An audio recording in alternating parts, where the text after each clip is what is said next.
Sorry बच्चों, ये video link cut गया था, ये मैं अब दोबारा से इसको शुरू कर रही हूँ जी। सूबाई कानून साज असम्बली की हम बात कर रहे थे, तो मुकन्ना की बात हो रही थी। मुकन्ना बेटा, मुकन्ना से मुराद ये कानून साज असम्बली। मुकन्ना एक ईवानी भी हो सकती है और 2 ईवानी भी। जैसे मैंने आपको पाकिस्तान की मिसाल दी कि हमारे यहाँ 2 ईवानी मुकन्ना है, सेनेट और कौमी असम्बली। इसी तरीके से सूबों के अंदर भी जो है वो 2 ईवानी हो सकती है और ये 1 ईवानी भी हो सकती है।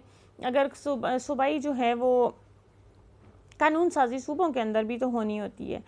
तो यहाँ पर भी जो है वो कुछ सूबों के अंदर जो है 2 ईवानी मुकन्ना रखी गई और कुछ के अंदर जो है वो 1 ईवानी मुकन्ना रखी गई, यानी सिर्फ एक ही असम्बली उसमें होती थी। ईवान बाला का नाम कानून साज असम्बली और ईवान ज़ेरी का नाम कानून साज असम्बली था। कानून साज काउंसिल के अरकान 3 साल के लिए मुंतखब होते थे। हर साल 1/3 रिटायर हो जाते और उनकी जगह नए 1/3 मुंतखब कर लिए जाते। मुख्तलिफ सूबों में दोनों ईवानों के अरकान की तादाद मुख्तलिफ होती। फिर इनमें जुदागाना इंतखाबात जो है उसके लिए अलग से नशिस्तें रखी गई कि मरकज़ी असम्बली और सूबाई असम्बलियाँ जो हैं वो उनके दोनों के अलग अलग इंतखाबात हों। इन नशिस्तों के लिए इंतखाब में सिर्फ मुसलमान हिस्सा लेते और मुसलमान ही वोटर का फ़राइज़ अदा करते।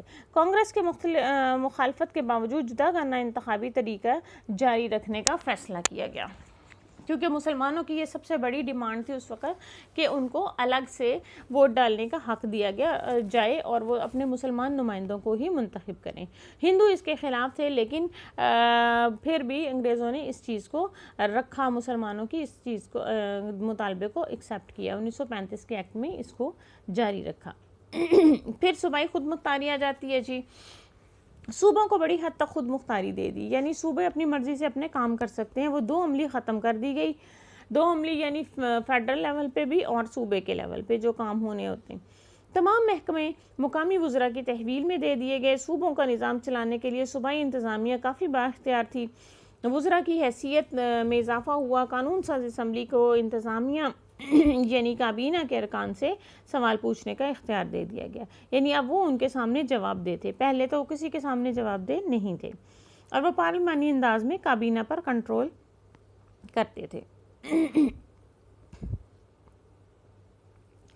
अब हम देख लेते हैं जी इनके जो 1935 का एक्ट है, इस पर तनकीद किस किस ने की, किस किस को इसके अंदर खामियां नज़र आई।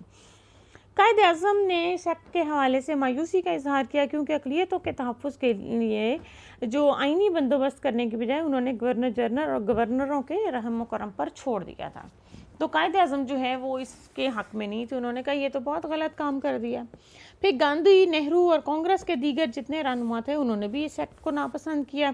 उन्होंने कहा कि अक़लियतों को की नाज़बरदारियाँ करने के अलावा एक्ट में और कुछ नहीं है, यानी जो मुसलमानों को या उससे नीचे जितनी भी लोग थे या छोटी अक़लियतें थी उनको हकूक़ दिए गए। तो उन्होंने कहा ये तो उनके हकूक़ के तहफ़्फ़ुज़ कर रही है, हमारे लिए तो इसमें कुछ नहीं है।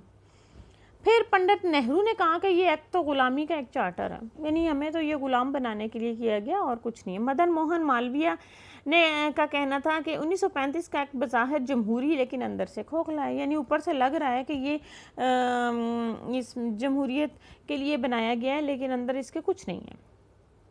मरकज़ में 2 अमली को जारी रखा गया और सूबों में इसे ख़त्म कर दिया गया। मरकज़ में 2 अमली का जारी रहना पेचीदगियों का बायस बना और गवर्नर जनरल को ये 2 अमली का ने बहुत ज़्यादा बाइख्तियार बना दिया। फिर गवर्नर जनरल को मरकज़ और सूबों में गवर्नरों का हक़ इस्तदराद हासिल था। वो मुकन्ना के मंजूर करदा किसी मुसवदे को वीटो कर सकते थे, यानी गवर्नर की मर्ज़ी होती थी वो किसी बात को माने या ना माने। असम्बलियाँ चाहे एक कानून पास कर दें, कोई बिल पास हो जाए दोनों असम्बली से, अपर लेवल हाउस से, लोअर हाउस से, और गवर्नर के पास जाए तो गवर्नर की मर्ज़ी है वो उसको साइन करे या ना करे या उसको रद्द कर दें। फिर रियासतें वफाक के निज़ाम में शामिल ना हुई और उन्होंने मरकज़ी मुकान्ना में रियासती नुमाइंदों को नामज़द ना किया। हालांकि गोल में इस कॉन्फ्रेंस में वालिया ने रियासत ने वफाक में पूरी तरह शामिल होने पर आमादगी का इजहार किया था। अब इसकी वजह से भी काफ़ी सारे मसाइल पैदा हुए कि जितनी रियासतें थीं उन्होंने फिर अपने नुमाइंदे, क्योंकि उनको ये एक्ट पसंद नहीं आया तो उन्होंने अपने नुमाइंदों को नहीं चूज़ किया। ये तो था जी हमारा 1935 का एक्ट। नेक्स्ट इंशाल्लाह हम पढ़ेंगे करारदाद पाकिस्तान।